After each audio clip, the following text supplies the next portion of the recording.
做大事嘅人通常都六親不認嘅。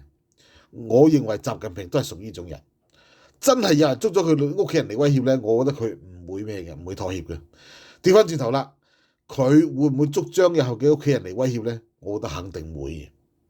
大家覺得呢？嗱，以習近平呢種咁嘅性格，近呢10幾年呢，佢嗰種兇殘啊，我認為調翻轉頭嘅機會仲大。即係佢做呢啲嘢呢，佢會做得出。張日後嗰邊呢，其實個個都唔夠膽喐咗手啦。咁多年係咪啊？點解咁耐都喐唔到手呢？唔夠膽啊！而支持張日後嘅人亦都一樣，都係唔夠膽。